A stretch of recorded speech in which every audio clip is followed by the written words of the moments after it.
Hello, everybody, and welcome to Turn to Page number 6. Beware of the purple peanut butter. I've been looking forward to this. I think looking forward to is the word. Yeah. I think that's the right word. Yeah. I mean, I think we've mentioned it maybe in 2 previous episodes, and yet it earned that without having even seen this cover art yet, which, Yeah. boy. It is, a boy, indeed. Covered in, purple peanut butter. Not jam. Very important. Not at all. Not jam. It is purple peanut butter in a sandwich. No jelly. But yeah, Doesn't seem to have the consistency of peanut butter. Seems to have more the consistency of a preservative, something like a jelly or maybe a marmalade. But purple peanut butter nonetheless. The look of shock on his face. You are too deep in this situation to still be shocked by it, my man. Yeah, you are entirely engulfed by this sandwich. For audio only, which I presume is basic, almost all. There's a man in a sandwich, engulfed in purple peanut butter. Excuse me, this is a manwich. Completely engulfed in purple peanut butter, not jam, purple peanut butter. Got his hands out. He looks like he's like, save me from this sandwich. Presumably, maybe going to be eaten by a giant. I don't know. That really is going to be up to us to decide. Oh, maybe. You know what? I had entirely anthropomorphized the sandwich. To me, the sandwich was already eating the boy. See. This is the boy being prepared to be eaten by a larger creature. Gotcha. In fact, we will decide possibly which of those is reality itself as we possibly turn to page here. Would you like to hear a little bit about what's going to be inside this book?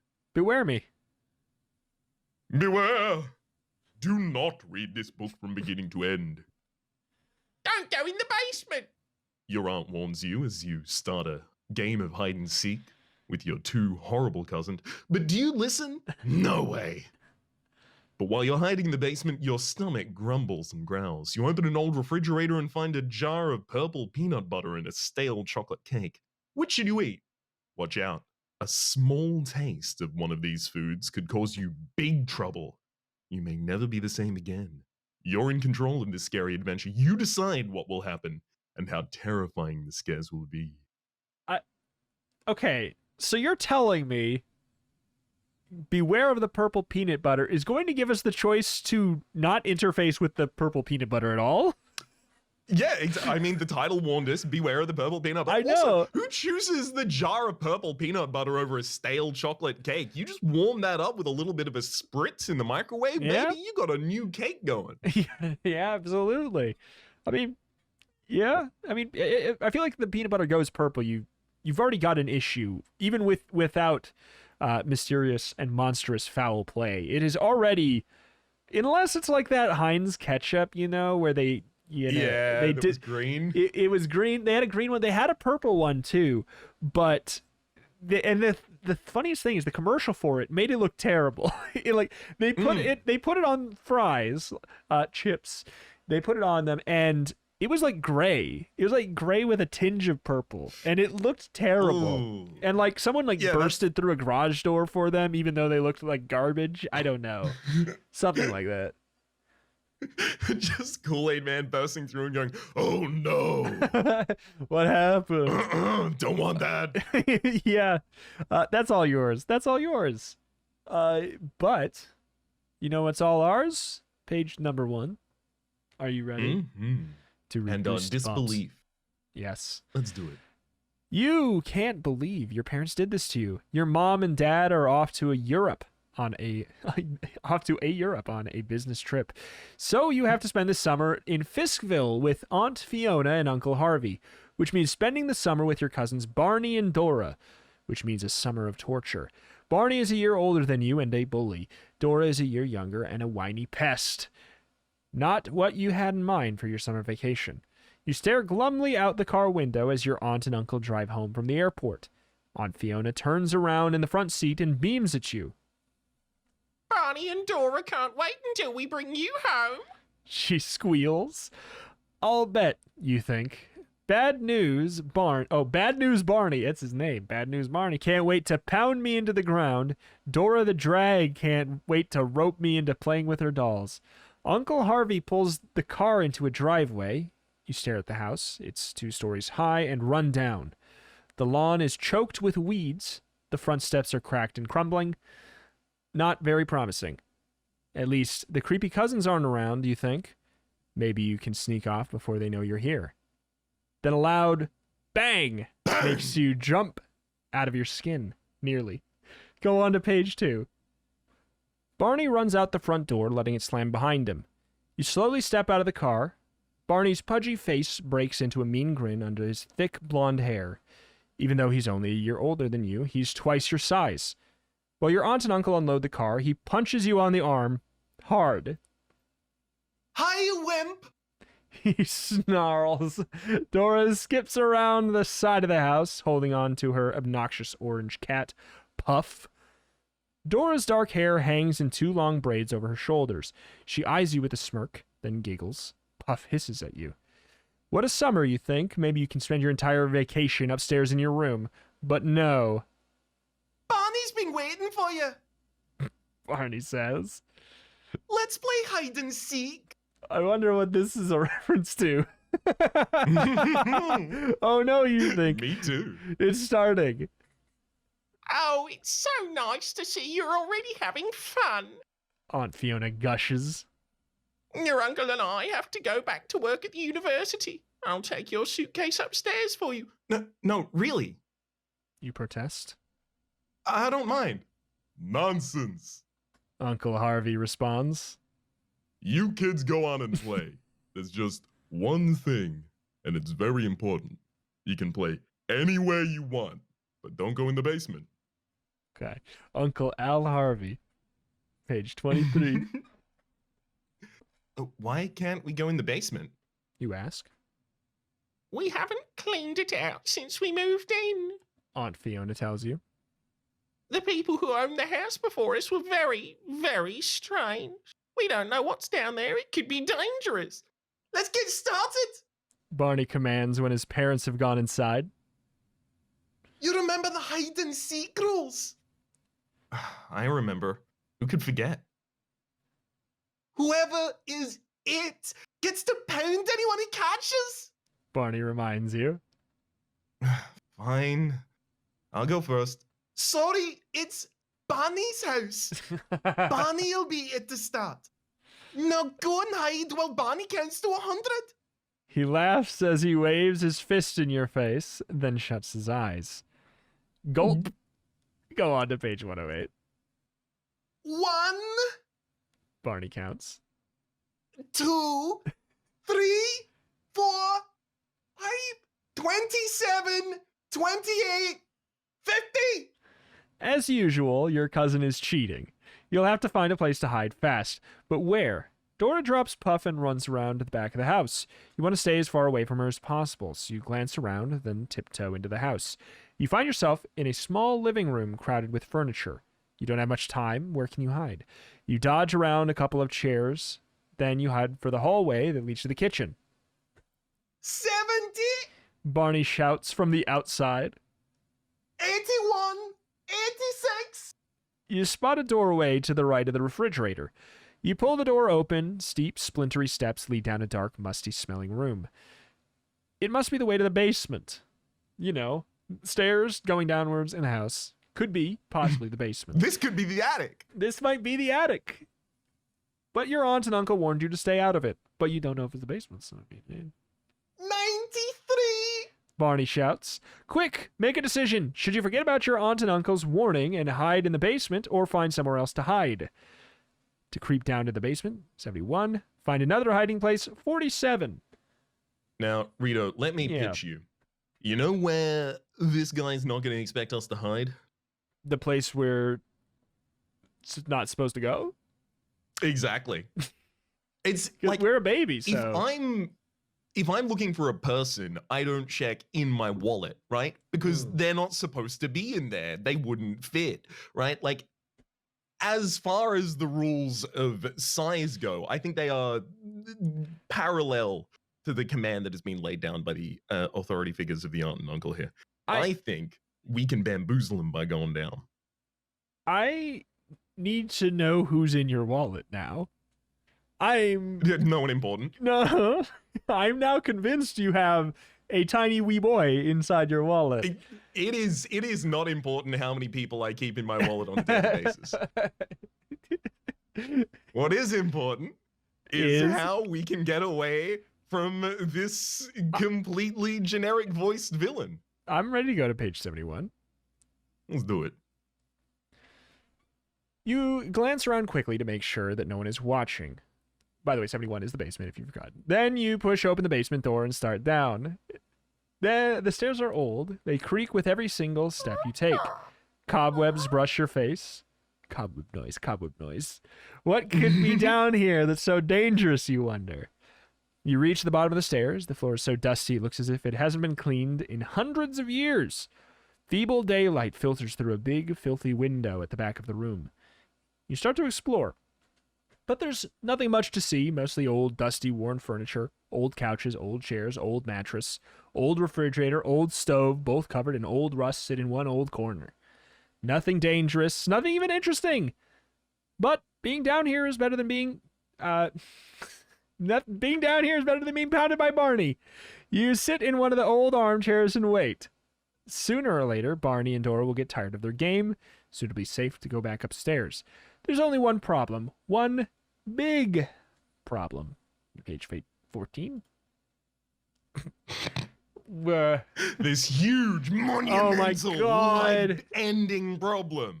Mystical, fantastical problem is that you're hungry. The plane ride to Fiskville was a long one, and all you had to eat was an airline snack of peanuts and a soda. And now you realize that you're starving. Your stomach's growling so loudly that you're almost afraid Barney and Dora will hear it. Glance around the basement again. Maybe there was some cans of food. But no. The only shelves contain old carpenter's tools. The only cabinets are full of torn and dirty sheets and towels. You really don't want to go back upstairs. Not yet, but not with Barney and the bully. The Barney the bully and Drippy Dora. He's got a lot of these names here waiting for you. What about the old refrigerator? You see that it's plugged in. Maybe there's something to eat inside. Trying not to get your hopes up too high, you approach the refrigerator. The door seems stuck, but you pull hard and it pops open. You spot two containers way in the back, and you bend down to inspect them and gasp because this has been plugged in for hundreds of years. It must have been costing them a fortune on their electric bill. Yeah, no kidding. Oh my goodness. Running a refrigerator in a basement for that long? Oof. Oof. That's the real horror. In this economy, turn to page 29. Something in the refrigerator smells great. It smells so good that your mouth starts watering. You were hungry before, but now you're ravenous. Whatever is giving off the smell must be the best tasting food in the world. You pull out two containers and examine them. One is a small jar. At the bottom of the jar is a glop of disgusting looking purple goop. The other container is a white bakery box with a label that says Effie's Bakery Midvale in fancy writing. Inside the box is a thick slab of chocolate cake. You lean down and sniff. To your surprise, the delicious aroma is coming from the purple goop. Smells like a combination of the best peanut butter and jelly in the world with chocolate on top. Ruined. The cake doesn't have any smell at all. Your stomach growls again. Which will you eat? The wonderful smelling purple goop or the chocolate cake? Damn. I mean, we've been bewarned, but like... We were bewarned by something outside of the meta, I guess, that our character would understand in the universe here. We were warned by the title, which they would not have seen. However, it's true. This person is also disobedient. Maybe they would have done it anyway. I do kind of want to see what happens if we completely avoid the titular character, but at the same rate, I think we're just coming back to this page if we do it. You think so? I mean, if it's possible that if we try the cake, it's just going to be like, oh, they come downstairs and beat you up. I mean, we could give it a shot and find out. But also then there's like, should we avoid the peanut butter? What if we avoid the purple peanut butter for the entire time and then we just never see it? And it's like, beware the purple peanut butter, the book that has no peanut butter. We bewarn it. Yeah. So, what do you think? Cake? Cake and hope we die? Or purple goop? I mean, if cake doesn't kill us, I'm gonna feel bad. Let's do the purple goop. All right. I mean, hey, we'll see. Okay. Cautiously, you stick a fingertip into the purple goop. It feels soft and gooey, like peanut butter. You stick out your tongue and taste a teeny tiny taste. Awesome flavor. Great critic. Awesome flavor. It's purple and it's slimy, but it's this weird peanut buttery goo tastes like every combination of every delicious dessert you've ever had in your life. You lick the rest of the purple goop off your finger, then you stick your finger back in the jar. You can't believe how yummy it tastes. You wish the whole jar were full of purple paste. Unfortunately, there wasn't very much, and as soon as the jar is empty, soon the jar is empty, but you're not hungry anymore. In fact, you feel great. You shut the refrigerator door and flop back down onto the armchair. A moment later, you hear a loud thump at the top of the stairs. You glance up. Your heart sinks when you see what's there. Hurry to page 94. Another beautiful decision with no consequences. It's your cousin Dora, smirking at you from the top of the stairs. You're not supposed to be down here. She whines. I'm going to tell. Wait! It was an accident. I came in here by mistake. Yeah, sure. But maybe I won't tell. If you play with me. Maybe. You say Let's play cautiously. dolls. Let's play dolls. I have a new dollhouse. You hate playing with Dora. She's really spoiled and has a tantrum if she doesn't get her way. I'll tell if you don't. Dora persists. What are you going to do? If you refuse to budge, turn to page 22. If you give in and play with Dora, turn to page 35. I mean, maybe if she tells, it's okay, because we'll get medical assistance for the monster we just ate. Yeah, and she is also in the basement. So That's true. You also broke the rules. Like, I'm so sorry. You're going down with me. Yeah, I mean, to be fair, I think she's at the top of the stairs, but, I mean, hey, you're not supposed to look down. I mean, well, she says you're not supposed to be down here. That implies a shared space. Mhm. Are we going to try and pull a gotcha? Let's go to 22. Refuse to budge. All right. No way are you going to play with bratty Dora and her dumb dolls. You cross your arms over your chest and glare at your cousin. Go ahead and tell. I don't care. You're going to be sorry. Dora sneers at you, then she disappears. You can hear her calling Barney. Oh, great, you'd think. I'm going to get pounded.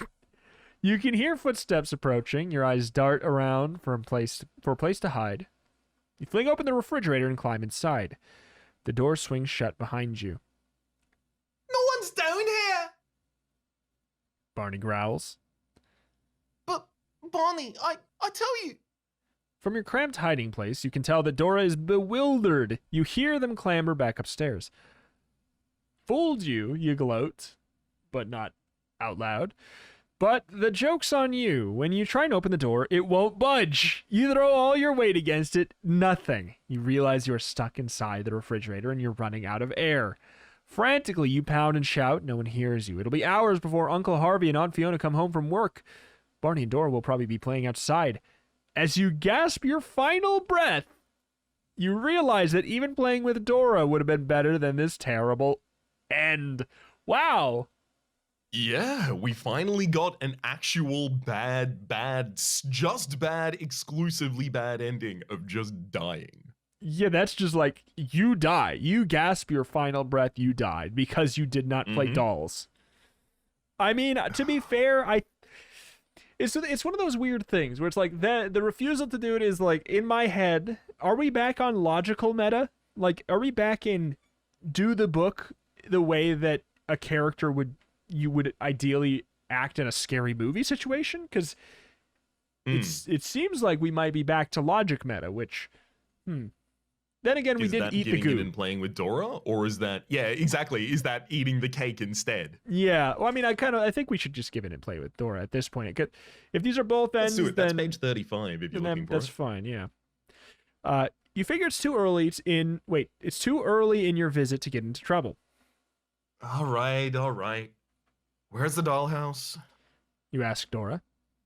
Out on the porch. Your cousin answers. Follow me. You start to follow Dora up the stairs when suddenly you have to stop. The strangest sensation comes over you. Your toes and fingers tingle, and little pink dots swim before your eyes. Come on. Dora whines from the top of the stairs. You said you'd play. You shake your head and everything is back to normal again. That was weird, you think? Maybe you stood up too fast? Dora stamps her foot impatiently. Do I have to sick Barney on you? She warns. I'm coming. You bound up the stairs. You feel a little tired. The stairs must be steeper than they look. You follow Dora out to the porch and sit beside her in front of the dollhouse. You have to admit, dollhouse is pretty cool. 3 stories high, filled with miniature furniture, even a tiny patio and a little guitar. You reach into the dollhouse to move a chair. As you do, you notice Dora's eyes open wide in surprise. Turn to page 102. I do have to admit, even as a kid personally, I was like, dollhouses are pretty cool. And then they Trojan horse dollhouses into my life with just those Lego place sets that you could get. And I had like an open Hogwarts face, and I had part of Diagon Alley and a couple other different things from Lord of the Rings as well. That was effectively just a dollhouse at some point, because there were a bunch of different characters in it, and a little guitar in Dumbledore's hand. There you go, buddy, rock out. Pretty much. Wait. Was he good? Oh yeah, no, he shredded with the best of them. Oh, let's go. I mean, I like dollhouses. I think they're cool. I mean, especially like a really well-designed one. I mean, that's art. That's fine art, my friend. Mm-hmm. Nothing wrong with that. Speaking of, page 102. What's wrong? You ask Dora. Why is your watch like that? She asks, pointing to your wrist, getting younger by the moment. You glance at where Dora is pointing and notice that your wristwatch is hanging loose from your wrist. That's strange. You murmur. The watch band must have stretched. It's metal. Dora points out. How did it stretch? Didn't it fit when you got here? She's getting German. She's Benjamin Buttoning before our eyes. Yeah. I guess so. You mumble. That's a good question, you realize, but one you don't have the answer for. Now you notice something else. When you first came here, you were 3 inches taller than Dora. Sitting beside her now, you seem to be the same height. How could that be possible? We're Benjamin Buttoning. What is going on? Rush to page 78. There's got to be a logical explanation. Maybe you just didn't notice how much Dora has grown. Maybe you're losing weight. Maybe you're just imagining things. You're looking awfully thin, dear. Aunt Fiona tells you at supper that night. Have some more mashed potatoes. Yeah, wimp. Barney grins. Eat some of Barney's food while you're at it. When his mother isn't looking, he dumps his broccoli on your plate. You ignore Barney because you've noticed something disturbing. The table seems a lot higher than it used to be. Something really bizarre is happening to you. I'll feel better after a good night's sleep, you think. That night, you have weird dreams about pink dots and tingling toes, and the next morning when you climb out of bed, your pajama bottoms fall off your body onto the floor. Or bum. What is happening? You wonder in a panic. You pick up your pajama bottoms and examine them. They're exactly the same as they were last night. Of course they are. Because you now know what the problem is. I mean, your pajamas haven't gotten bigger. Dora hasn't grown. Your watch band hasn't stretched. The table didn't grow. You shrunk. I mean, yeah. Honey, I shrunk the me. Yeah. I've shrunk the eye. Honey, I shrunk the eye.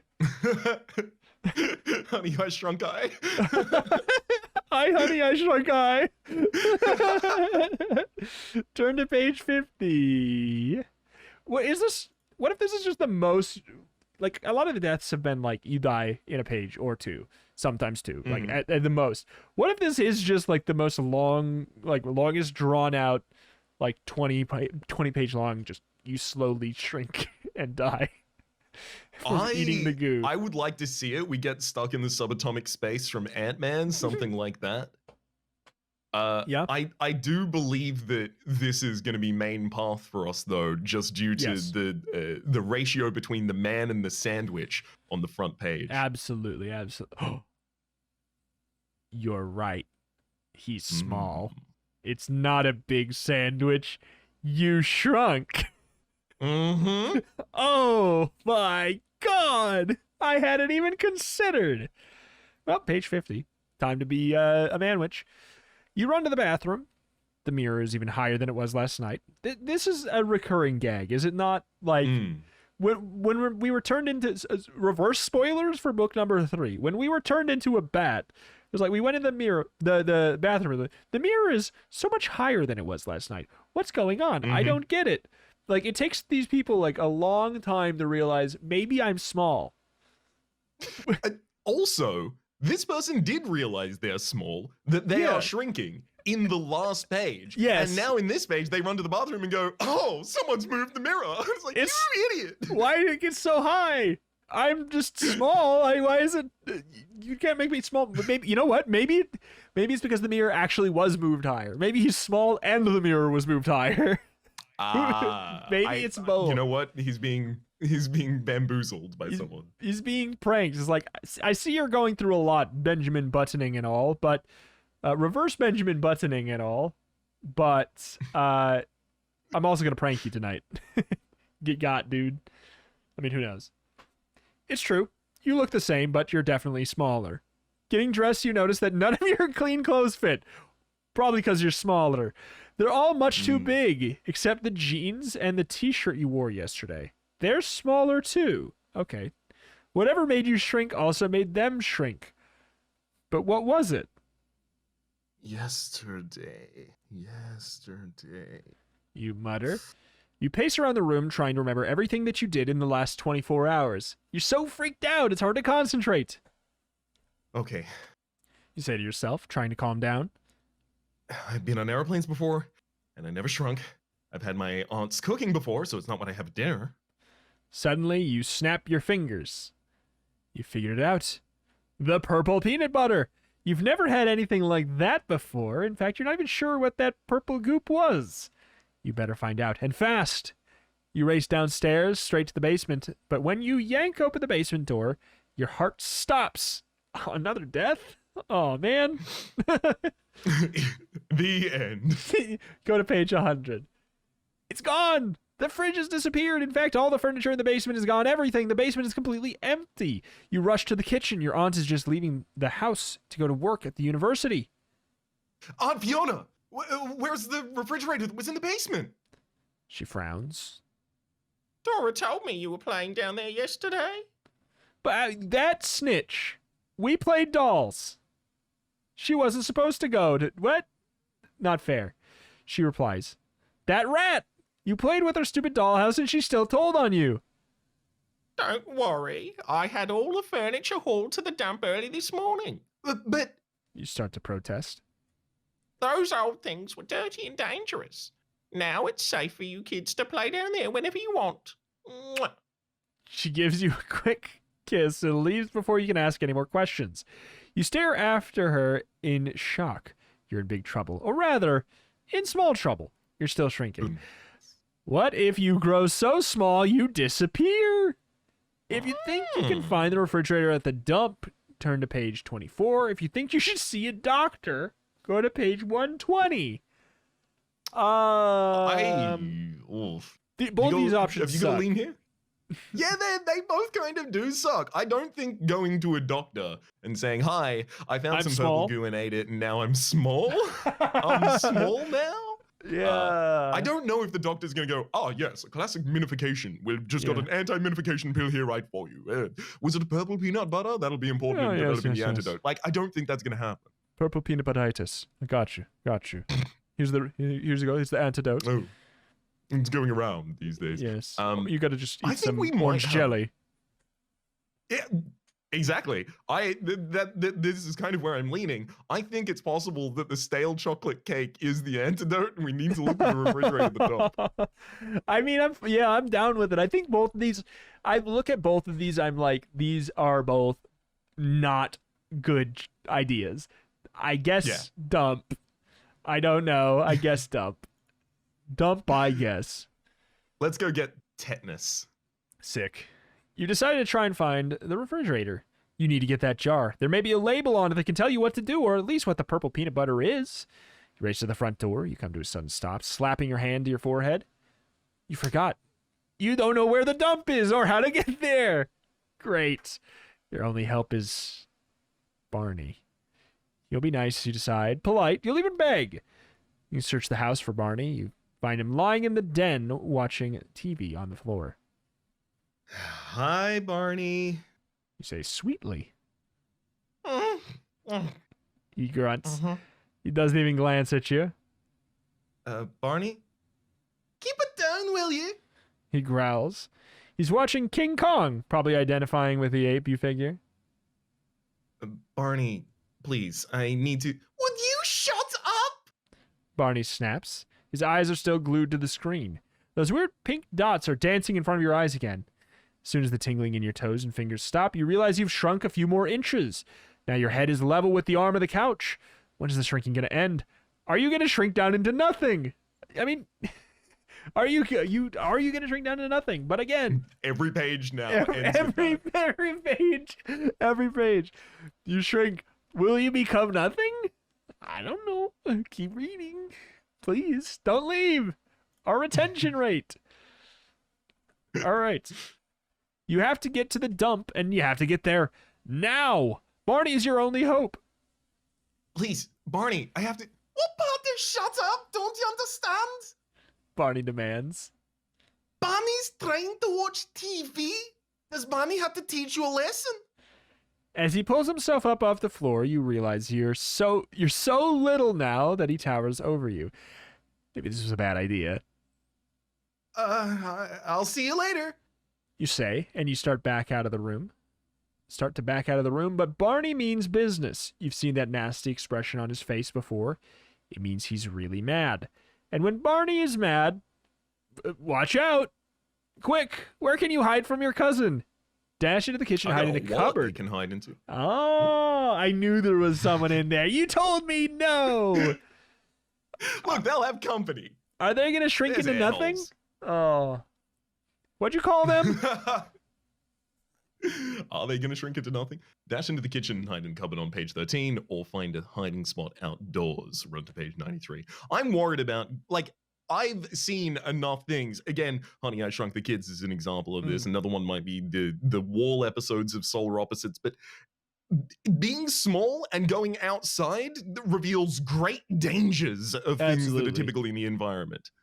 Yeah, maybe like we'll I get think picked up by a bat or something. Exactly. Perhaps we will get crunched like a pasty little cockroach. I mean, I'm happy to go to page 13. Let's do it. I'd love to hide in a cupboard. I've always wanted to hide in a cupboard. We can hide in a much smaller cupboard than Barney would expect us to be in again. Because the whole That's size true. That's true. Did he look at us? I mean, I guess. Did he look at us and realize he must have? If he's towering over us, he must know we're small.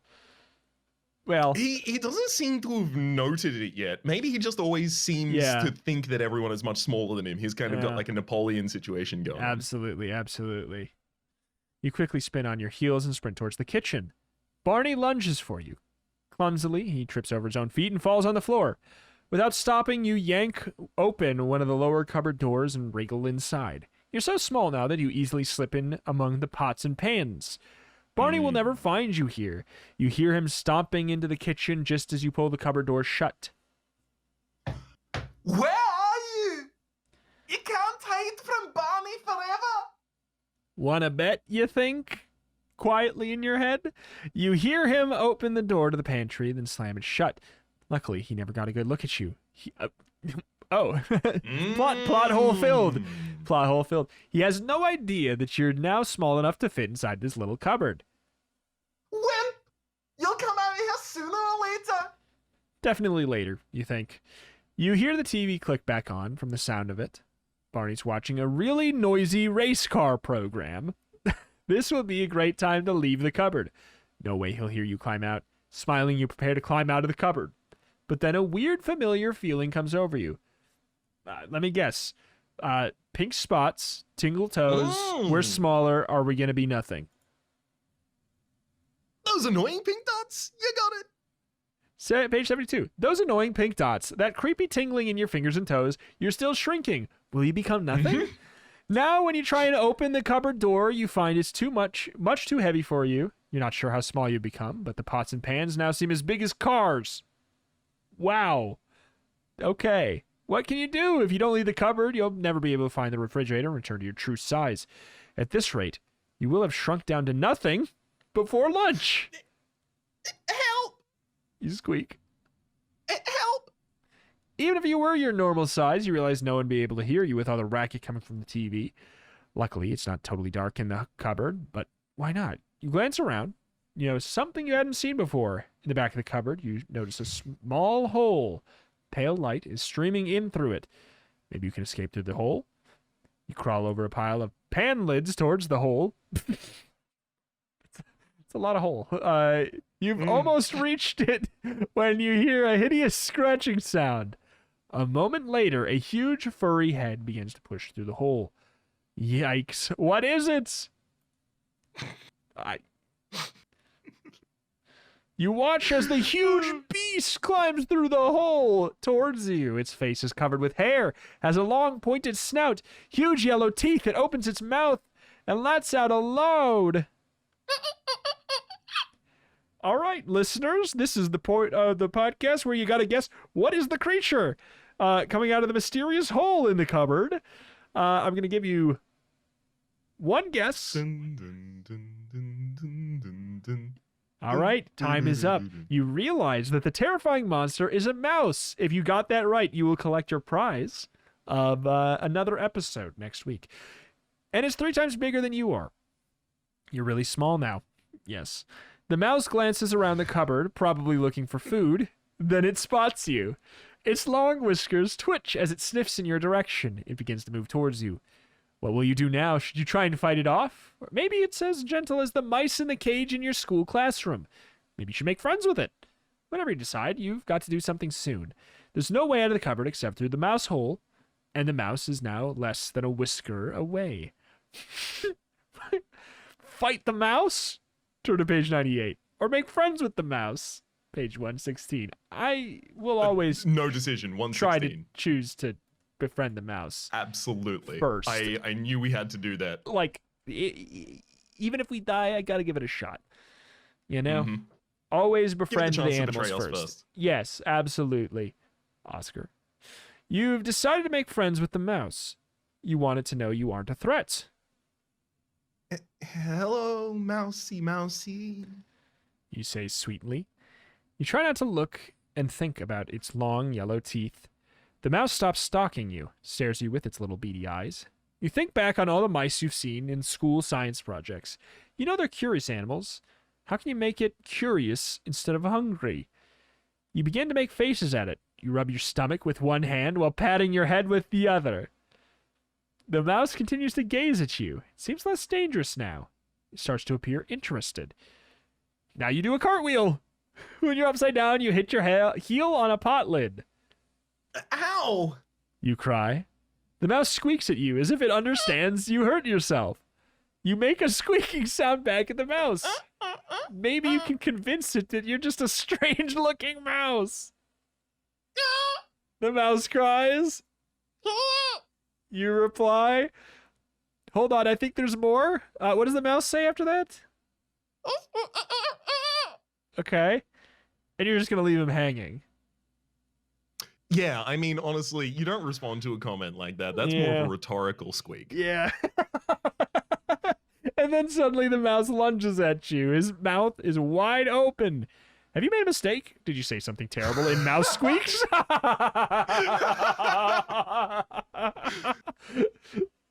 Turn to page 45. The mouse repeats, then it jumps on you.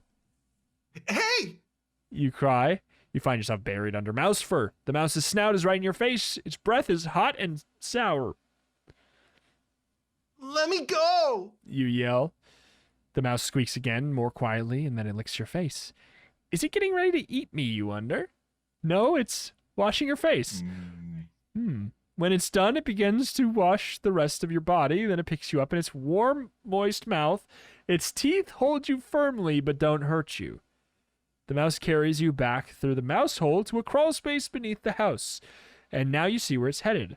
A soft gray nest made out of fur, twigs, and grass. Nestled in the nest are 3 small gray baby mice. Each baby mouse is about the same size as you. No! You cry, but the mouse doesn't listen. It gives you another lick, then it drops you in the nest next to its children. It seems the mouse has decided to adopt you. But cheer up. Things could be worse, because the situation's great. You'll be warm here, and you'll have plenty to eat, as long as you like cheese and bread. The toughest challenge will be learning to stay quiet as a mouse. The end. This is a good They ending. don't usually give you the good ending this early. Yeah, this is the best ending. Kind of a weird... I legitimately believe this is the best ending. I kind of want to propose the idea that we just end it now. Like, that. How is it going to get better than being adopted by a cute little mouse and hanging out with mouse kids the entire time? I mean, I agree, but I am also very happy and curious to find a proper ending. We ought to. Do you happen to know the other page that we dashed away from? I mean, are we fighting the mouse? Oh, boy. Is that the last decision we had to make? Yep. But we know that it's nice. We know that we could befriend it. We know that it would nurture and take care of us. You know how much it costs to raise a kid from the age of 0 to 18? It's like $200,000 USD. This mouse is willing to put $1/5 USD on the line for us. It's true, but I bet you in the alternate universe, it's not nice. I know. And I don't want to live in that universe, but we must. How do we fight it? And what page is it? 98. And how about it's not a mouse anymore? How about it's... Now it is a demon in the shape of a mouse that has decided to take the form of a mouse to play on our vulnerabilities towards the cute and naive. Absolutely. It's a demon shapeshifter. All right. You've found out the tricks and decided to try and fight the demon shapeshifter. It's headed straight towards you. It looks mean and hungry. But it's so big, you need a weapon. You glance around desperately. You spot a box of utensils hanging on the inside of the cupboard door. Inside the box are some pins for holding corn on the cob. On one end of the pin is sharp. The other end is a plastic handle. So you grab one of the pins by the handle. It's as big as a sword for you. Then you turn to face the demon shapeshifter. It approaches, bearing its ugly yellow demon teeth. It lunges at you. You lunge back, holding your pin like a sword. The demon easily dodges the pin. It reaches its clawed talons and rakes into your arm. You cry out in pain and thrust back with the pin. The two of you seem well matched. So well that the only way to determine the outcome of this duel between human and demon beast is by chance. Count the number of letters in your first name. If it's even... All right. You know? If it's even, go to 25, odd, go to 88. I've been trying to think about this since I saw it at the very start of the page, and that is, so Rito and Raps, as in the and A-N-D, makes us even. Rito Raps makes us odd. However, Rhapsody and Retromation makes us even. Rhapsody Retromation makes us odd. Our first two names off camera, not mentioning them, but that's even. Demon Lord.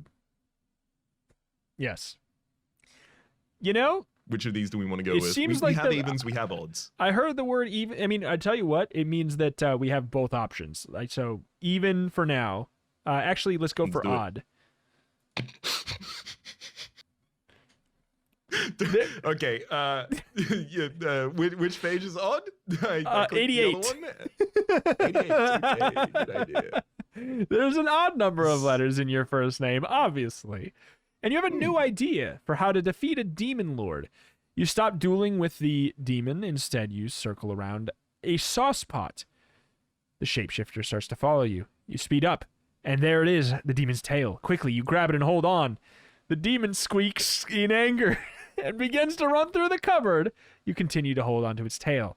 Then, just as you hoped, it runs towards the front of the cupboard. Its weight and momentum should do the trick. Yup, when it hits the cupboard door, the door pops open. Quickly, you let go of the demon tail. You run out of the cupboard and into the kitchen. You turn around and see that the demon shapeshifter is lying on the floor. It must have stunned itself when it hit the cupboard door, but now it's starting to wake up. There's only one thing to do.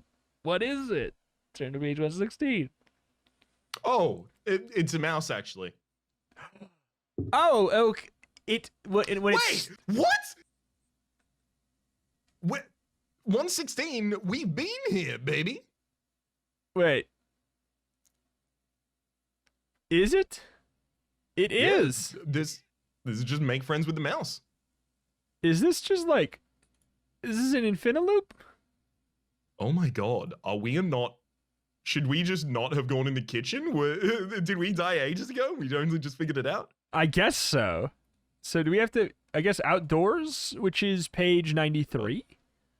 I need you to know, I accidentally just clicked one of the numbers that I thought was in our previous chain. It wasn't, but I want to tell you what the page is, because it's very good.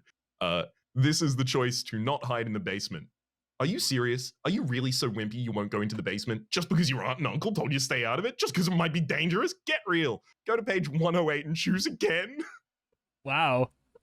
How dare you listen to your parents or uncle, aunt and uncle? You absolute baby Illegal coward. guardians. I know that in, book number 4, we made sure to make it clear that you should do the safe thing. Why would you go and do something you weren't told? But in this book, absolutely do what you're told, you idiot. They're Come just going to on. zigzag back and forth, so anyone reading the series sequentially is consistently fooled. Absolutely. So, should we quickly pause to find the point at which we should return to, or have you got It'd it? be 93. To find a spot okay. outdoors is 93. I will join you there. So this is joining off from what point? We are being chased by Barney. And we're hiding Right, because in, all of the chases into the kitchen get us making friends Murdered. with the rat and then becoming Wait. a rat baby. Wait, actually, not murdered. Good. Actually, wait. And it doesn't say that we shrink into nothing, so I think it's implied we stop. Mouse Yeah. for life. I mean, Good the end. rat licked it off.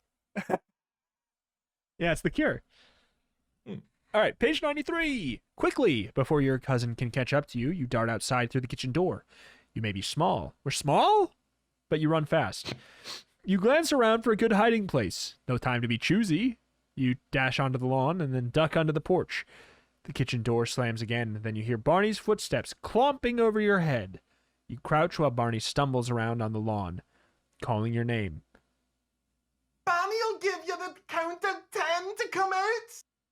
He shouts. You smile to yourself. How stupid can he be? Why should you come out and get beaten up when you can relax under here? It's safe and comfortable. 1, Barney 3, cries. 7. He's cheating again! But you totally care. But you don't care. You're safe. At least for now, and you can wait a lot longer than Barney can count. Yup, just as you expected, Barney gets bored and heads back into the house. You figure you'll give Barney plenty of time to cool off. While you wait, you see those pink dots again, but other than that, it's pretty comfy under the porch. After you think you've waited long enough, you start to crawl out from under the porch, then you stop in horror. Turn to page 18. I just want to put a point in something and say that Barney was counting to 10, skipped 2 and the numbers 4, 5, and 6, hit 7, and then got bored before he hit 10. Hey, you know, it's what TikTok's doing to kids. You know what they say. Oh, them phones. All right, page 18. The Porsche has gotten enormous. It's gigantic. It's as big as an airplane hangar. Or maybe it's the same size, but you've shrunk more. Could it possibly be? Your heart thunders in fright as you realize you might keep shrinking until there's nothing left of you. A thick forest of grass lies between you and the porch steps. You glance up at a towering yellow tree and realize it's not a tree at all. It's a dandelion. You're as small as a bug. Your hands tremble and sweat pours down on your face. You feel yourself beginning to panic. You take a deep breath. Then you sit on a leaf and force yourself to think calmly. I've always wanted to sit on a leaf. That sounds nice. You still need to find that refrigerator. You have to get another look at the jar of purple peanut butter, and that's the only way you can think to figure out how to stop the shrinking and get back to your normal size. Even though you're so tiny, you're not a quitter. Finding the refrigerator will just be a little bit more difficult is all. Feeling better, you stand up and prepare to make the long trek to the house, and then you hear a loud hissing sound. You glance up to see a pair of gigantic yellow eyes staring straight at you. Turn to page 110.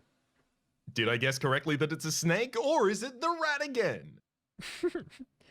The eyes are in the middle of an orange furry face. It looks like a giant tiger. The beast licks its lips. You realize it's not really a tiger, but it might as well be. It's a snake cat. It's Dora's snake cat, Puff. It doesn't know you're still human. All it knows is that you look a lot like dinner. Nice, kitty. You say, slowly backing away towards the porch steps. Nice, Pup. Nice, nice. The cat blinks once, then crouches low to the ground. The cat is about to pounce. You sprint to the steps. You have to stand on your tiptoes to reach the first one. You strain to pull yourself up by your hands. It's like climbing up the side of a building. You hear Puff behind you growling softly. The next step is much easier to climb. It's weathered, and you use the splinters as handholds. The last step is also covered with splinters. They catch on your clothes and poke at your skin. You climb up as quickly as you can, then you reach the porch exhausted. But you can't rest. Puff is preparing to spring straight towards you. The screen door is open a couple of inches, but it's all the way across the porch. Do you have time to make it there, or should you head for Dora's dollhouse a few feet away? Run for the door, page 19, or run for the dollhouse on page 44. Absolutely got to be dollhouse. If we're small, it's now time to explore the dollhouse. I also want to see if there's the option. The dollhouse also has a basement. We go into that basement. There's also a refrigerator. I hope we find some orange so. jelly. I hope so bad. Yeah, I mean, maybe it'll have the instructions on there. Just read instructions. To undo get licked by mouse. Oh. Well, where are you going to put the instructions for someone who is miniature? Obviously not in a book. They're not going to be able to open that when they're the size of a bug. You put it in a dollhouse where they will move in to try and live. Absolutely. So, you take a deep breath and dash for the dollhouse. Behind you, Puff pounces and lands on the porch. She immediately bounds after you. You feel her hot, sour breath on your neck. As you pull open the front door to the dollhouse, you throw yourself inside and slam the door. Puff screams in frustration. You peek through one of the windows to see her glaring at you. She tries to stick her paw in through the window, but her paw is too big. You glance around. It's a pretty nice dollhouse with comfortable furniture. Too bad the miniature TV doesn't work. Explore the rest of the dollhouse, but it's just more doll rooms. A doll family sits in the kitchen, but the refrigerator's fake, and so is the food. You flop down on the blue and white striped sofa and glance through the window. Puff paces back and forth through the front of the dollhouse. She knows you're inside. You don't dare leave as long as Puff is out there waiting for you. Then you hear something that gives you hope. Turn to page 117.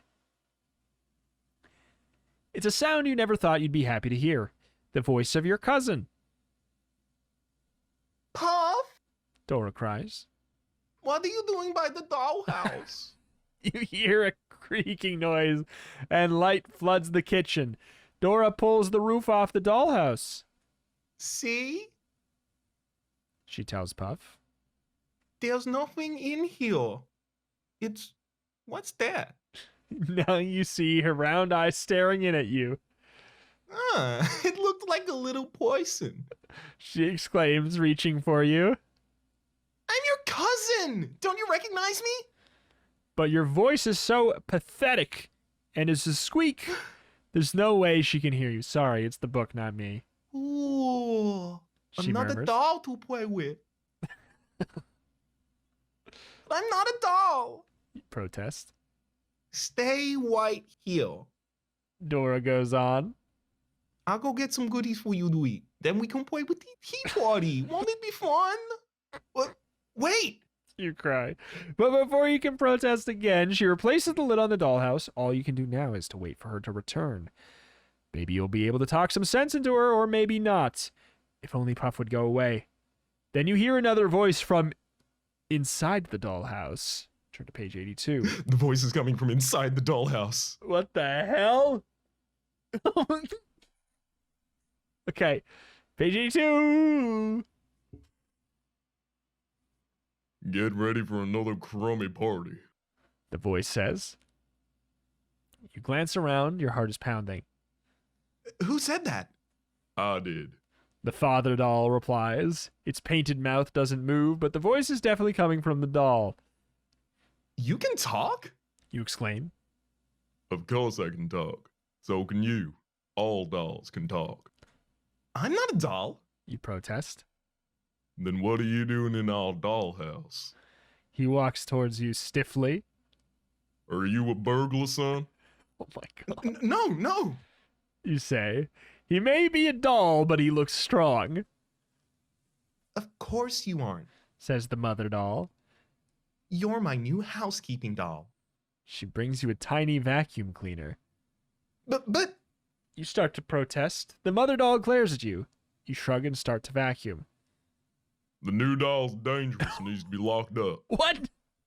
What made you think this? The father doll insists.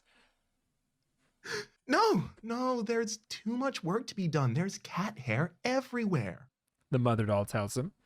You glance out the window and Puff's yellow eyes glare back at you. Will Dora ever come back? You wonder as you vacuum the rug. With all the cleaning you have ahead of you, a little tea would sure hit the spot. The end? I think we just get adopted by different families in all of the ends for this book. Yeah. I mean, This is worse, right? This Let's be is clear. worse. This is significantly worse. One of our parental figures in this situation wants to lock us up. you're And dangerous, the other son. wants to work us. Oh, absolutely. I mean, Oh, God. It can't be correct to just run back inside the door. Like, the option was either run into the kitchen or outside. All of the kitchen paths kill you. If you run outside, the only option is to run back inside instantly. Like, that it can't be that, right? probably not. It's got to But be leaving the dollhouse then? No, wait. Can we leave the dollhouse? We never had the option to leave the I'm- dollhouse. We have to run for the door. Head for the dollhouse, and then it's a straight pace. Yeah, it's head for the dollhouse, and then it's a straight pace. So we do have to run for the door. You're right. 19. 19 it is. Boy. You race towards the screen door. It seems miles away. Puff lands on the porch, then takes off after you. Ahead of you, the door swings shut, then opens again. The wind is making it swing. You're almost there, just a few more inches. A heavy paw crashes down on your back. Oh no! You feel Puff's hot breath on your neck. In terror, you glance up to see her sharp teeth approaching your face, and then suddenly she lifts her paw. She's letting you go. You scramble to your feet and then run towards the door again. You're only 6 inches away from it when smack! Puff pins you again with her paw. Now you remember that she always plays with her prey before she kills it. Your only chance is to reach the door the next time she lets you go, but can you make it? It depends on whether or not this is your lucky day. I can't believe that it's Tuesday, Saturday, or Sunday. Is it? I can't believe that it is. We can go with Tuesday, Saturday, or Sunday, but I do think it's kind of funny in this situation as well that while Retromation and Raps have odd, Rito and Rhapsody have even, so it really depends on what we choose. And then in this situation, I'm actually on a different day to you. I'm in the morning of tomorrow due Exactly. to time zones. Exactly. And that's Ugh. the one we go with this time. Last time we went with me. Sure. This time we go with you. It's only Let's go fair. with 31 then. To be clear, it is today Monday, Wednesday, Thursday, or Friday? If so, turn to page 124. If it's Tuesday, Saturday, or Sunday, turn to page 31. All right, Yes. 31. Puff lifts her paw again. You immediately wriggle free and rush towards the door. Just as you reach the door, the wind blows it open even wider. Oh no! Puff will be able to follow you inside, but you have no choice. You scoot through the opening.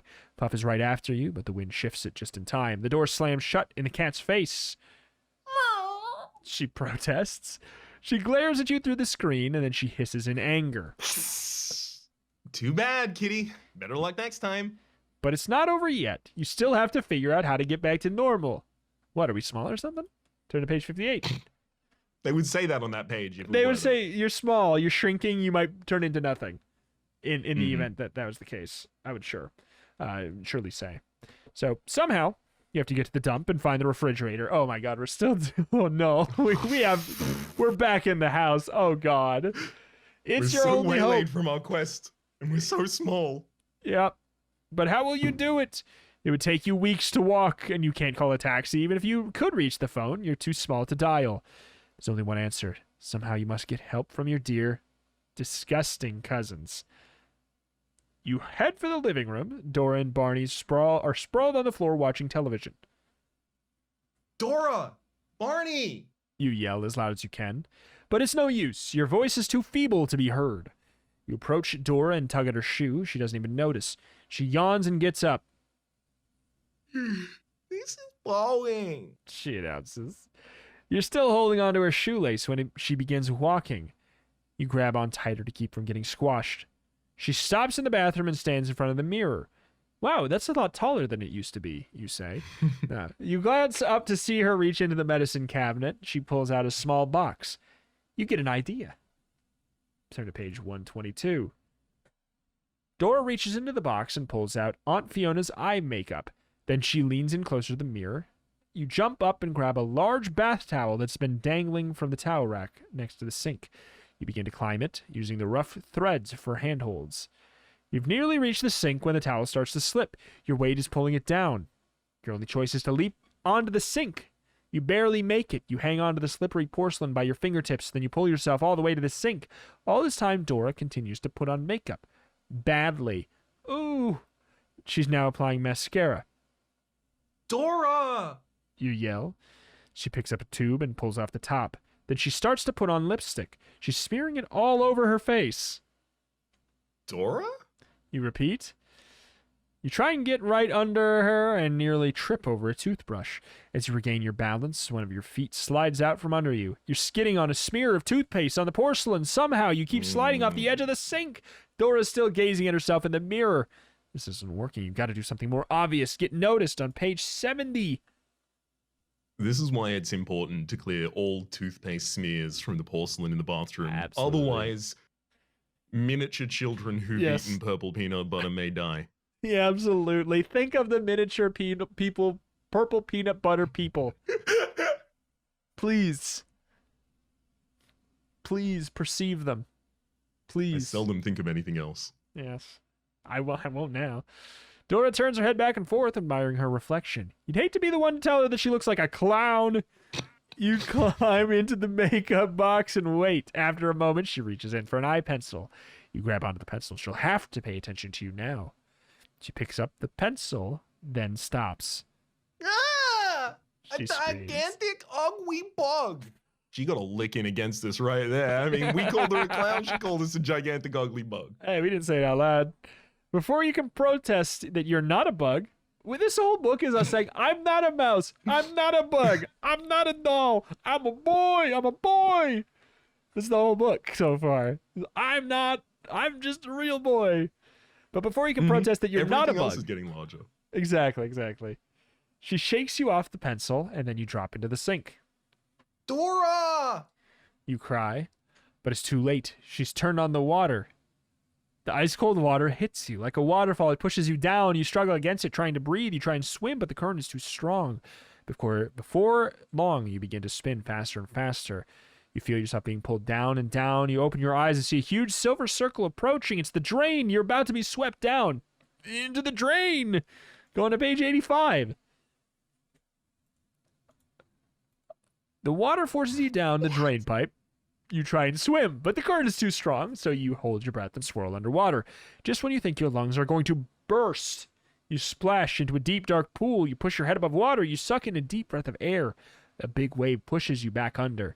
The next thing you know, your body is whooshing along a long, curving pipe. The water slows slightly, and you come up for air. Then you're rushing through the pipes again. Then you gasp for breath. Splash! The current lets you go. You're drifting in a big, broad, smelly river. You tread water and gaze around. The only light trickles in through a tiny opening in the grates far overhead. Empty paper cups and bits of food float by you. The whole river smells like rotten garbage, slimy strings of filth wind around your arms and necks. Wind around your arms and neck. Gross! You're in the sewer system! You swim to one of the sides, but the banks are too steep and slimy to climb. You can't tread water forever. Already your arms are getting tired. There's something that is familiar floats by. If it's a popsicle stick, go to page 52. If it's a blue plastic can with the words Monster Blood on it, turn to page 11. Just filth wind would be a really good euphemism for flatulence. That is true.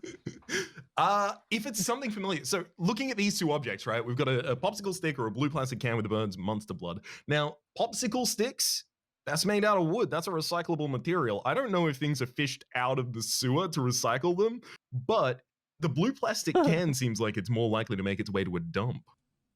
I would say so. Okay. You dive for the can. Excellent, you think. You know what Monster Blood is from reading Goosebumps.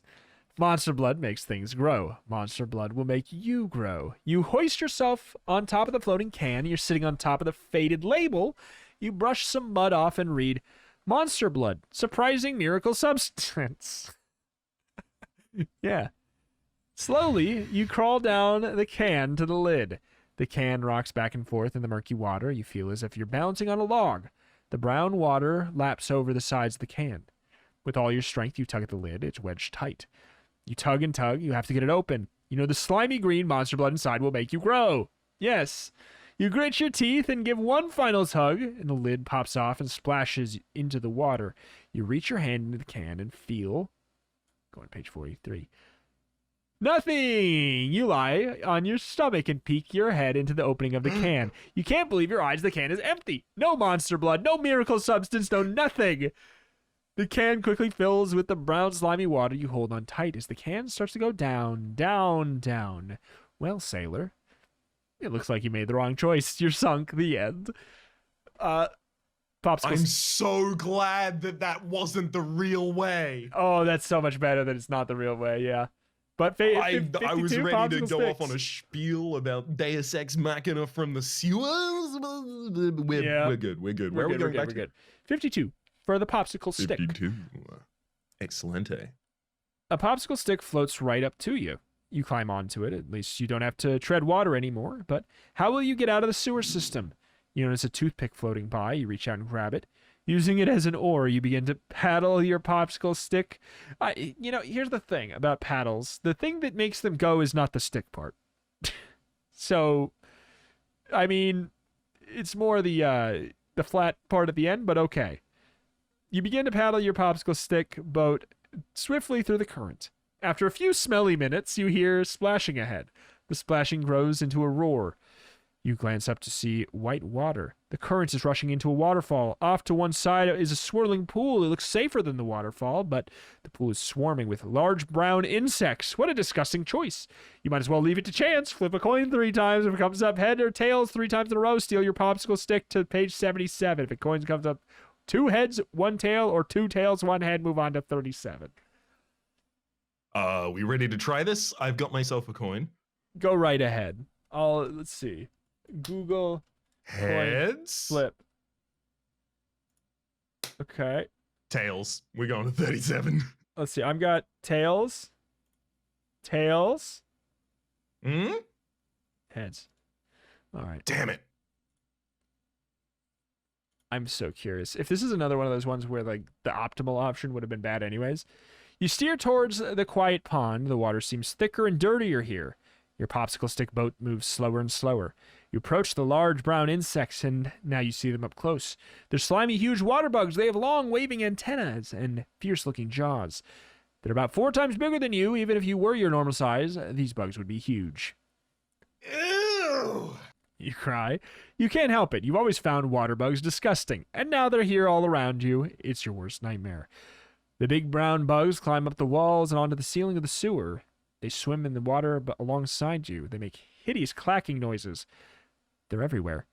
Now one of the bugs swims closer to you. Its long, slimy antenna reaches out to the popsicle stick. Its disgusting, hairy legs paddle through the water. The bug's beady black eyes focus on you, and now it's... Oh no, it's trying to climb up on the popsicle next to you. Gross! Turn to page 3 if you can stand it. I think we can. I mean, yeah, I guess that's the choice. Can you stand it? Page 3. The water bug tries to climb onto the stick. You notice it has wings, which gives you an idea. An idea that makes you want to hurl. You reach out and pat the water bug. Its body feels hard and slimy. It waves its antenna at you. It seems to like you. Great, I found a new friend, do you think? A friend who's so disgusting now that even Barney looks good. Rude. You pat the huge brown bug again, then you climb onto its back. It doesn't seem to mind. You grab a hold of its antennas and kick the bug on its side as if you were riding a horse. As you hoped, it spreads its wings. The next moment, it's flying up and up and up. Fly onto page 104. Not to put too fine a point on it, but this is the second time that we've been swept down a canyon into a subterranean area. Yes. And we've made friends with some winged beast and ridden it back to the surface. Absolutely. And I'm sure this will be the only time. This will be the last time, I'm sure. You've heard that So water mirrors bugs... and that. Yes. Mirrors are too tall, and that are the only two things, and they're definitely never going to happen again, Goosebumps, right? You've heard that water bugs sometimes fly, but you've never seen one do it, and you hope you never will again. For now, though, you realize you're lucky you found one that can. This is your chance to get out of the sewer. But first, you've got to find some way out to steer before you slide up the bug's slimy back. You grasp the left antenna and pull hard. The water bug turns left. You pull the right antenna, it turns right. The antennas work just like reins. Great. You steer the water bug along the sewer until you reach an overhead storm drain. You guide the insect up through the drain and out onto the street. Then you kick the bug in the sides. It begins to fly higher and higher. Soon the town is far below. You scan the countryside, and then you see it. The Fiskville dump. Really? You guide the water bug south towards the dump. The dump is huge. It stretches over several acres. How will you find the refrigerator? The insect begins to fly faster as it approaches the dump. It dips low and skims a few feet above the dump. It's heading straight for a big mound of rotting garbage. Quick, jump off the water bug and turn to page 59. This is as much a Deus Ex Machina as the other one, but this one isn't branded with monster blood and Goosebumps, so I think this is slightly more Palatable. A bit. Yeah. You roll yourself into a ball and brace for a hard landing, but you're so small now and so light that you float like a feather. The next thing you know, you're standing in a dense jungle of grass. You notice disgusting smells, rotting food, moldy furniture, mildew, decay, but you don't care. Somewhere out there is a fridge with the solution to your problem. Probably. All you have to do is find it. You begin trudging through the tall, tall grass, and you reach the top of a hill. On one side of the hill is a gigantic pile of twisted metal forming. They appear in all different colors: red, blue, green, yellow, many of them covered in rust. On the other side of the hill is a thick jungle of vines and weeds. You can't see what might be dumped among them. You're trying to decide which way to go when you hear a strange, loud noise. It sounds like a... Then you glance around and gasp in shock. Dance around and gasp in shock. Glance around, gasp in shock. Ah! Approaching you through the grass is a dinosaur! I'm sure. Rush to page 128. Oh my goodness. The dinosaur's long gray body is covered with scales. Grips the ground with a cruel-looking claw. Narrow tongue flicks in and out of its wide mouth, but it can't possibly be here. Dinosaurs became extinct millions of years ago, Raps. Then... But purple peanut butter regularly makes people small, so I believe that. Dinosaurs, outlandish. Outlandish. You realize now that it's not a dinosaur. Oh, it's a gray striped lizard, but you're so small now. We're small? That it might as well be a Tyrannosaurus Rex. The lizard fixes its beady eyes on you and it flicks its tongue out again, and then it begins marching towards you. It thinks you're dinner. Quick, get out of here now. Head for the pile of twisted metal on page 99 or run for the jungle on page 60. What are you thinking? I mean, if the refrigerator is going to be anywhere, surely it's in metal. You would think. Oops. Should we check it? Yeah, what page was that? 99? 99 you're looking Okay. for. You head for the metal pile as fast as you can. There's no people in the dump. Did you know that? Mm. You I'm head looking for sound effects, don't worry. Okay. You head for a pile as fast as you can. You hear the people, the lizard coming after you. He's saying something in the distance. What is that he's muttering? What does the lizard say?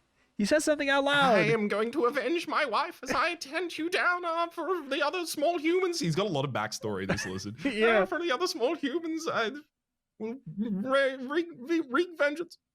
You race ahead faster than you ever run before. The lizard's sticky tongue darts out of its mouth. It touches the back of your shirt. You break away. It says, I've got you now, mystery. you reach the rusty metal. Now you realize it's a pile of wrecked cars. You climb onto the crushed metal door of one of the cars. The lizard starts up after you. You climb through the window and leap onto the dashboard. You glance at the window. The lizard glances back. Where can you hide? Then you spot the open glove compartment. Perfect! You crawl inside and slam the door shut behind you. No way this lizard can get in. You glance around. The glove compartment is full of old, torn maps. There's a rusty flashlight, a bunch of keys, and a half-eaten roll of mint candies. To you, they're all the size of furniture because you're small. You lean against a map and relax, but then you hear a deafening roar. The car starts to tilt, then begins to shake. Quick, turn to page 114. If I can't get you, I'll have to start the car and drive it into a ditch. The car shakes even harder. Is this an earthquake? Earthquake! You open the glove compartment part way. The lizard is gone, but oh no. You glance up to the car window. The car is in a gigantic machine. Machine is pushing the car towards the huge steel jaws of a car crusher. Oh my, I mean, we're in a junkyard. Of course we're going to get car crushed. Like, that's just an obligation. You've got to get out of here. You jump out of the glove compartment. You race across the street. If you can just make it back out of the window, but the vibrations throw you to the floor. You scramble up again. Maybe there's a hole in the floor, or maybe you can get the car door open. You hurl yourself against the car door. It doesn't budge. The sound of the car crusher is deafening. It says something. What does the car crusher say? It says, I'm gonna crush ya. I'm gonna crush ya. I'm a car crusher. with a jolt, you're thrown off your feet again as you peer up from the floor. You see that the roof of the car is coming closer and closer and closer. In another few seconds, the car crusher will mash the car and you into a metal pancake. Alas, for you, this has come to a smashing end.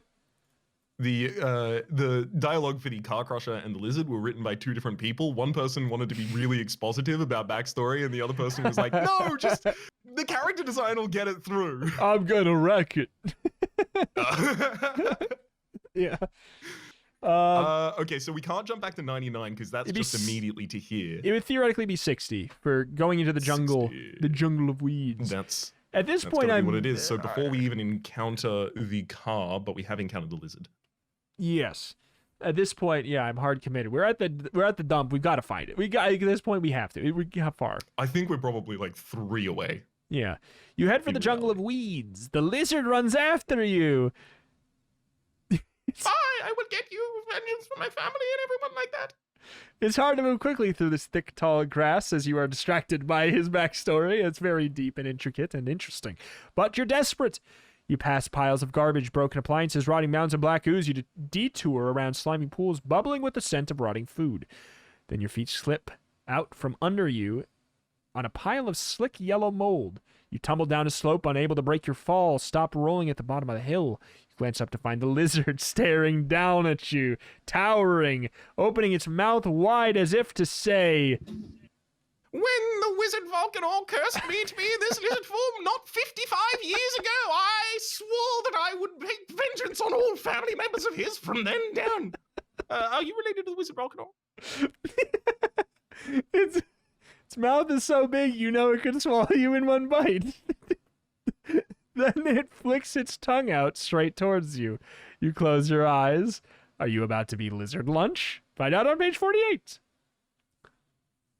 You wait in terror for the vengeful lizard's tongue to scoop you up.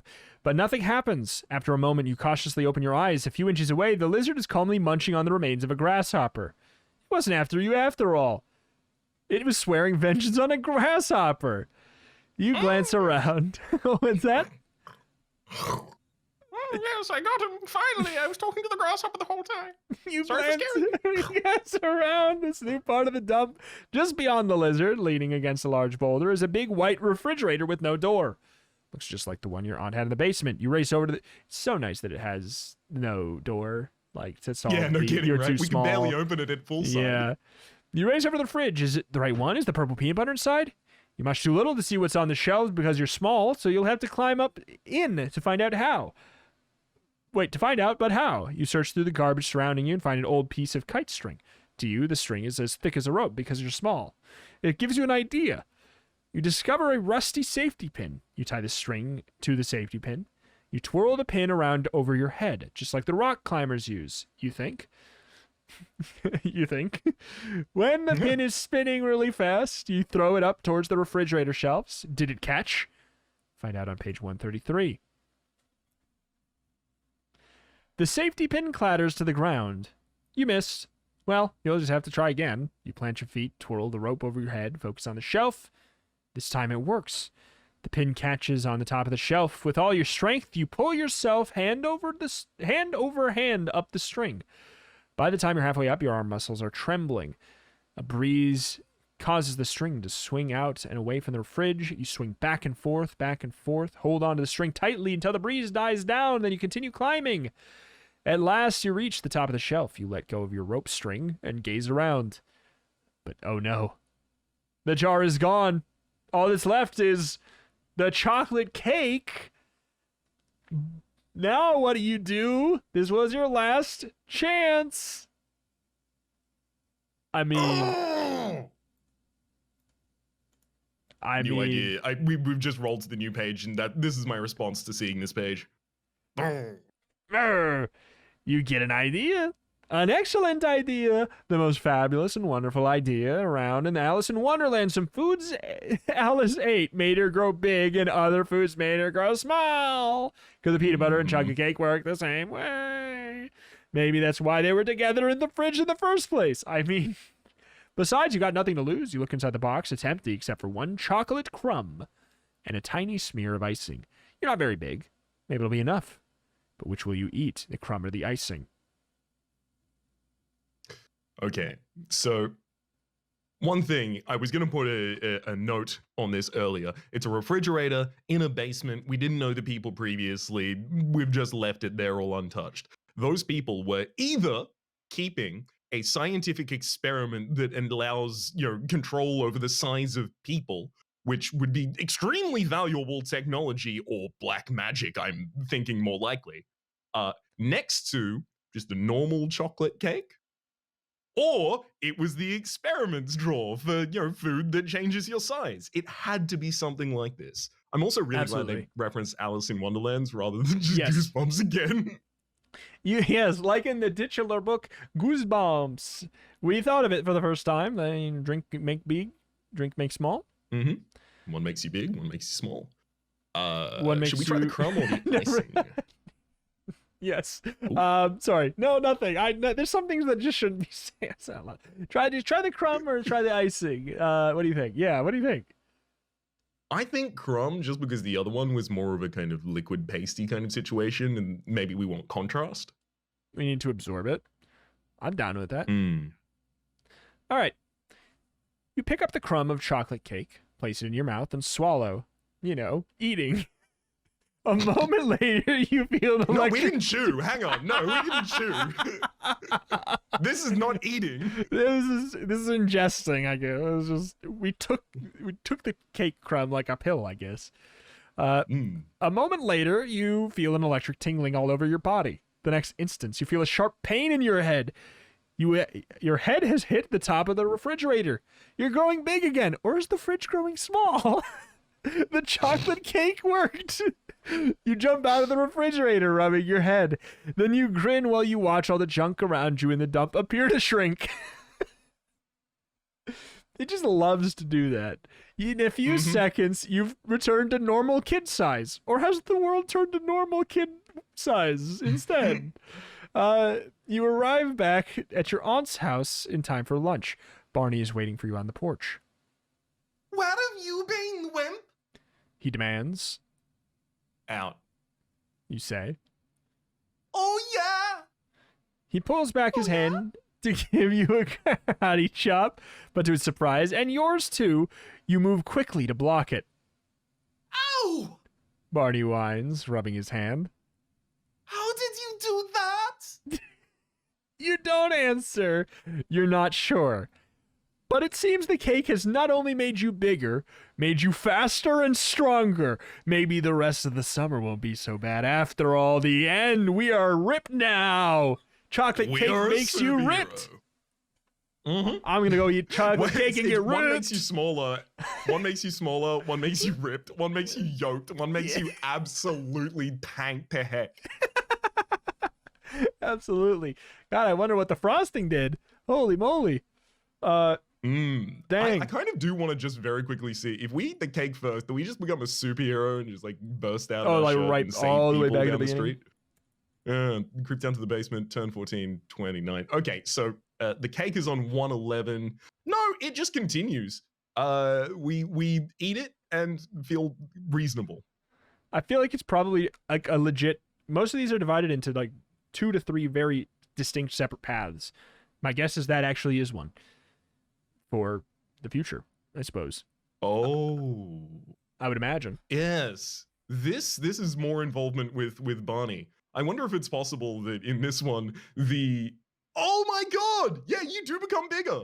So we have to use the other one to make us smaller at the end. So it's just finding the other one that you didn't. Oh, cool. Spoilers. Sorry, I wanted to I know mean, if it was just gonna kill us a couple. I mean, it's good to know. It's good to know. But in that case, it doesn't really make sense to beware the purple peanut butter. It'd be beware the chocolate cake. But yeah, you know. Yes. They did lead us down one of these paths with the title. Yeah, they did indeed. Oh well, Titel. Well, What a wild one. nothing but good endings. We got adopted by mice. We got adopted by dolls, one of which wants to lock us up and one of which wants to work us to death. And then we saved ourselves. I mean, for what it's worth, Mouse Child is maybe one of my optimal endings in life. Like, honestly, if I could, turn to page 69 in real life and be a mouse child, I would turn that page.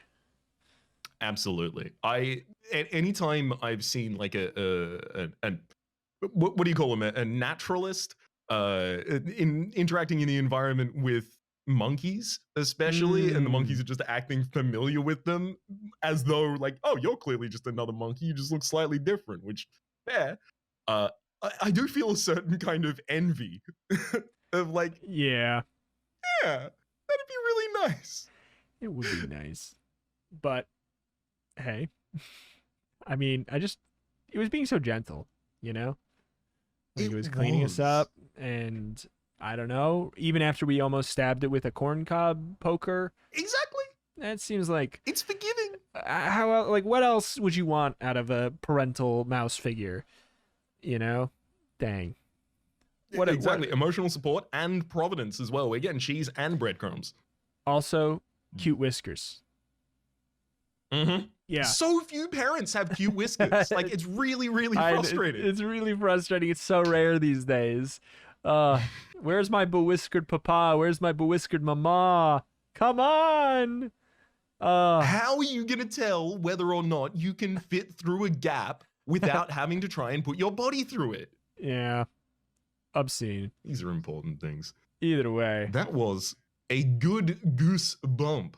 It was a good goosebump. I like the part with the lizard. That was a really good part. I can't believe it was a little unlike the other things, but I think it was really nice. A good change of pace.